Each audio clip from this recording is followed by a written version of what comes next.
Hello and welcome to another exciting episode of Can It Take a K26, the show where we take a variety of blasters and see if they can be upgraded using a K26 spring. I am your host, Captain Xavier, and people have been requesting that I do some of the newer blasters that have been coming out this year, and I didn't have any at first, but I've managed to get my hands on a pair of them, so I'm going to do them. Starting with the Busbee Air Warriors Monorail Blaster. This blaster was released this year, obviously, and is somewhat unique in its design, I believe. It's the first dart blaster that I know of that has an internal inline magazine. So much like real shotguns usually have a tube magazine under the barrel, this one has its tube magazine above the barrel. You load from the rear, which is a really neat feature because it allows you to top up as you go, which is always a cool design feature. Then when you pump it, it actually feeds a dart into the front where the actual plunger system is, and then fires it. And I'm with all the people that absolutely love this thing because it looks and functions so much like an actual shotgun. It's just a really cool concept. And I'm definitely going to be painting this up and adding it to my loadout as a potential over-the-shoulder shotgun. As I'm fond of having them. It's a little bit longer than, say, the rough cut, but I think I can make it work. But what we're here to find out today is, can it take a K26? Well, let's find out.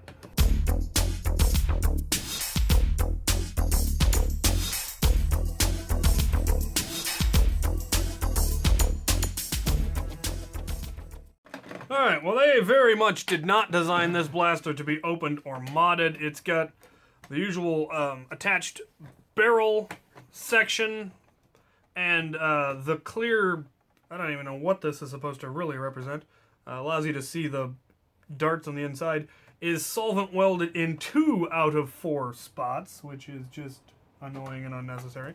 But I have managed to get the plunger and the spring out, so we can at least give it a try.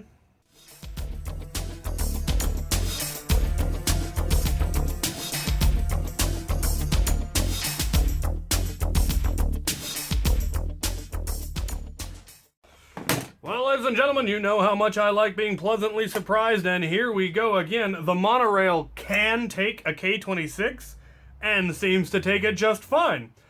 It wasn't firing at first, but that's because I didn't have this screw in, which actually was missing when I got the blaster. But once I got that screw in, now it primes and fires just peachy. I also don't know why people keep saying that it jams. I have yet to have it jam so much as a single dart no matter what I've put through it, so maybe I'm just lucky, maybe I just haven't been trying hard enough. The only thing that this doesn't have that would have been really nice is slam fire, but it's got a complicated enough mechanism that I can definitely do without.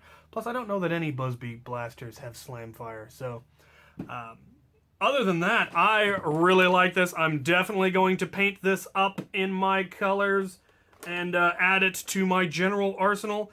It doesn't have the most comfortable grip, but it's not nearly as uncomfortable as I was expecting. I was expecting it to be the standard Busbee tiny hand blaster, but I can actually get my whole hand on it. It just kind of digs in right here where the trigger well is a little bit small, and I could deal with that quite easily just by dremeling off this section and adding a metal trigger well, so that it's not quite so bulky. And I may do that, but I don't know that it's worth the effort.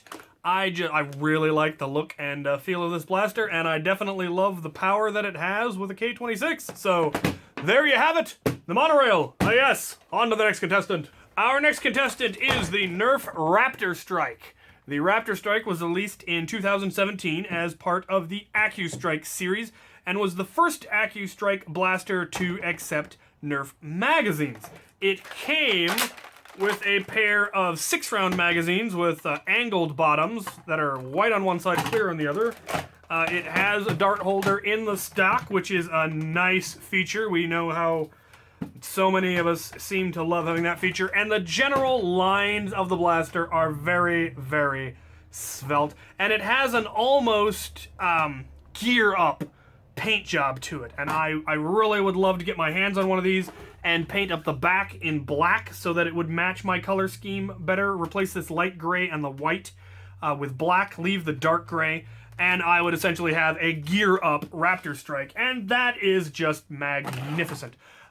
Don't know how much I would ever actually use it, but we are gonna pop this thing open and see if it can take a K26, because that would go a long way in making this a much more viable sniper option, if you will. There really are no true sniper Nerf blasters because they're just not accurate enough at those ranges. But with AccuStrike, you never know.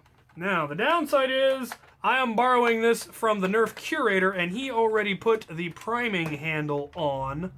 Hopefully I can get it off without breaking anything, because I'm sure that would annoy him.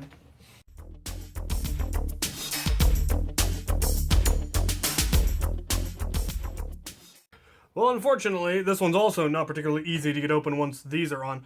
But that is a no, because the spring needs to be able to compress down into this section of plastic as part of the whole back end of the plunger, and K26 is just not going to fit. So that was a quick answer, but I'm sure this spring could definitely get beefed up if you had a heavier spring of equivalent size.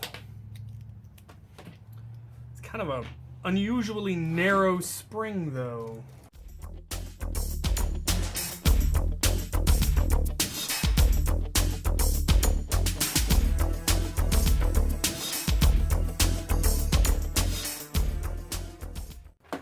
Alright, well, that was a no for K26 for the Raptorstrike, and unfortunately no for a spring upgrade. I tried just doubling it with some springs I found in my bin, but it didn't take it well. There's a lot of locks in this thing that were giving me grief, and since I didn't want to risk breaking the priming handle to get it off, I couldn't fully open the blaster, so I couldn't actually get in and look at those locks.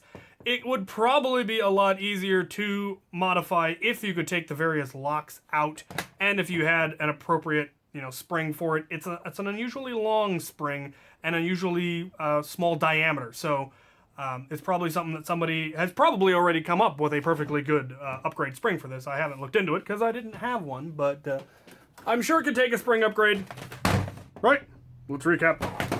For those of you just tuning in or who skipped to the end to see the results, that was a yes for the Monorail and a no for the Alphahawk.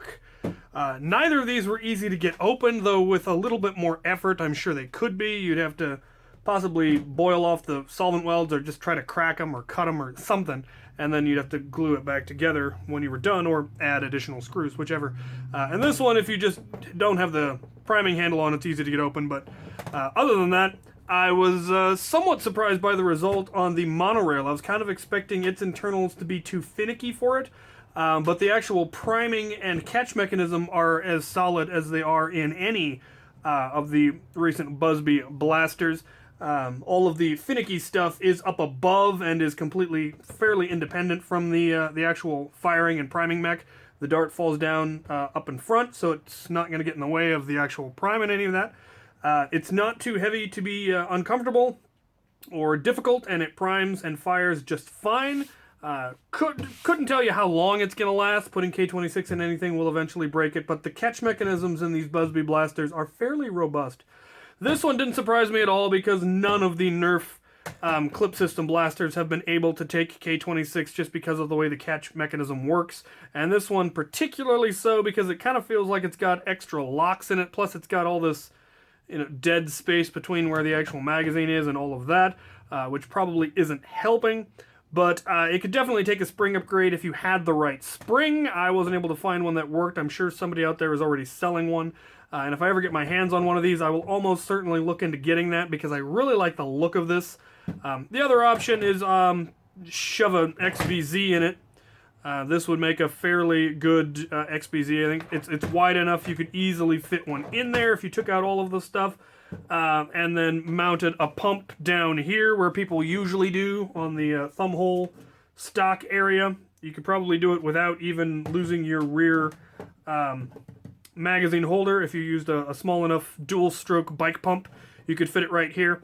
And that's actually kind of what I would love to do. You could also probably mount one right here and have it pump backwards instead of forward. Either location would probably work just fine. I don't think there's really enough room to put... Well, if you could get the little compressor that I have an ire in there, you might be able to do an electric pump one, but then you'd have to find somewhere to put a magazine and or the battery, which, I mean, some of the smaller LiPos you could fit in any number of places. But I think this would make an excellent manual pump XBZ sniper rifle, and then still use the prime to chamber rounds.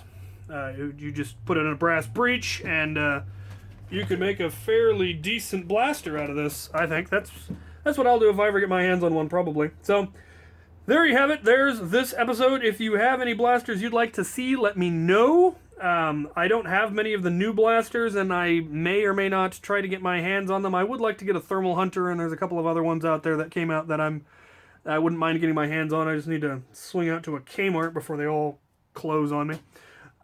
If there are blasters that you have that you know I don't have or don't think I have, you're perfectly welcome to send them to me, and I can use them in episodes if I haven't already, and then I'll cover the shipping to send them back, and if they can, then you'll get it back with K26, and it's stock spring should you want to put it back in. That's always an option. Just get a hold of me and let me know. Contact information is in the description of all my videos. If you have any comments, concerns, corrections, suggestions, go ahead and put them in the comments. And as always, thank you for watching.